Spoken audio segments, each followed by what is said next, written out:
चुनाव आते ही राजनीतिक दल पूरे एक्शन में आ जाते हैं और जनता में कैसे अपनी बातों को रखें, जनता को कैसे अपने पक्ष में करें, इसकी तैयारियां शुरू हो जाती हैं। बिल्कुल यही कहना है विपक्ष का कि सरकार में बैठे लोग अब जनता को झांसने लगे हैं। आपको बता दें कि माधव आनंद ने एक बड़ा खुलासा करते हुए नीतीश कुमार पर जमकर हमला बोला है।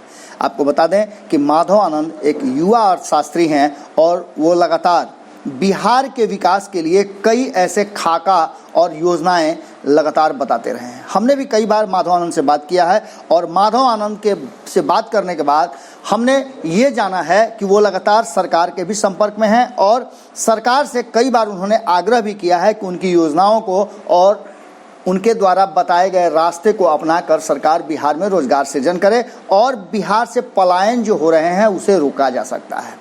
इन सब बातों को लेकर के आपने देखा होगा कि किस तरह से कोरोना संकट के दौरान नीतीश सरकार और 15 साल के किए गए कार्यों का खुलासा हुआ है। इन सब के बाद जो स्थिति सामने आई है उसमें बिहार सरकार और नीतीश कुमार बहुत ही ज़्यादा तेज़ी से रोजगार सृजन के दिशा में आगे बढ़ रहे हैं।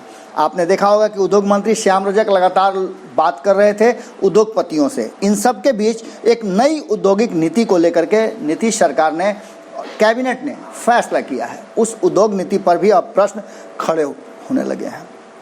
माधव आनंद ने सीधी तौर पे नीतीश कुमार से पूछा है कि आप बताएं कि आपकी औद्योगिक नीति किस आधार पर बनी है, इसमें कौन कौन से उद्योगपतियों को आपने शामिल किया था, कौन कौन से विशेषज्ञ शामिल थे और कितने आपने अर्थशास्त्रियों से इस पर राय ली है। पूरा आप फ्लो चार्ट बिहार की जनता को बताएं, क्योंकि 15 साल में जो कुछ भी आपने किया उसका तो पूरा डाटा बिहार की जनता के पास है और दुनिया ने देख लिया है कि आपके 15 साल के शासनकाल में बिहार हर क्षेत्र में फिसड्डी साबित हो गया है। आप अपने जिद के कारण बिहार को बर्बाद करते जा रहे हैं और एक बार फिर से बिना एक अच्छी योजना के तहत आपने सिर्फ चुनावी चोंचला देने के लिए औद्योगिक नीति की घोषणा कर दी, जिसमें कोई भी उद्योगपति आने के लिए तैयार नहीं है। माधव आनंद ने इसके अलावे बहुत सारे ऐसे फैक्टर हैं जिस पर नीतीश कुमार को बेनकाब कर दिया है। उन्होंने एक एक करके परत दर परत सरकार के हर कपड़े को उतार कर बिल्कुल कहिए तो नंगा कर दिया है। सुनिए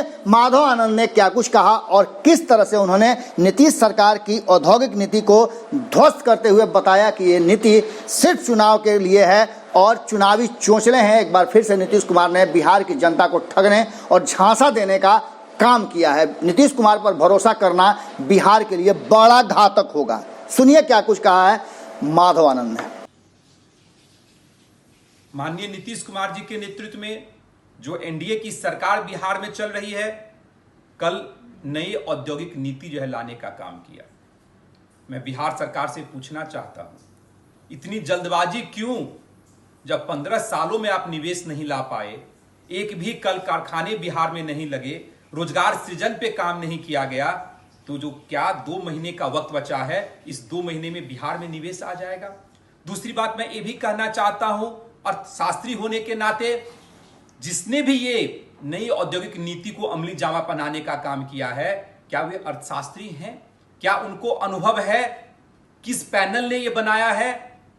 बिहार सीमित संसाधनों वाला प्रदेश है।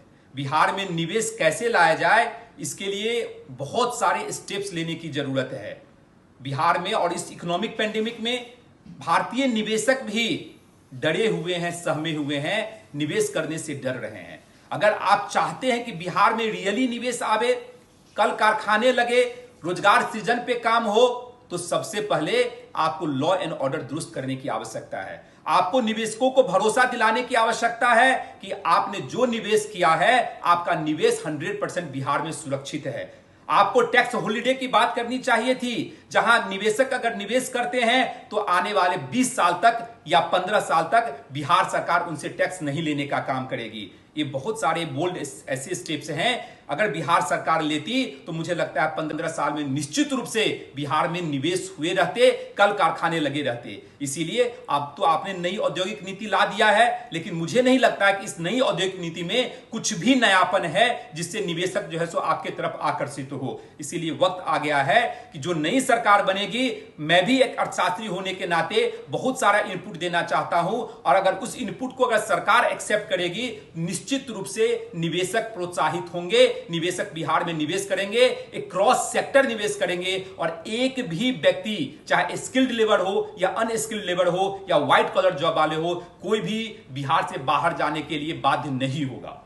बढ़ाएं अपना कदम सक्सेस की ओर शिखर करियर इंस्टीट्यूट के साथ। शिखर करियर इंस्टीट्यूट पूर्वी भारत में एकमात्र कोचिंग संस्थान जो एक्सक्लूसिवली है मेडिकल एंट्रेंस एग्जाम के लिए।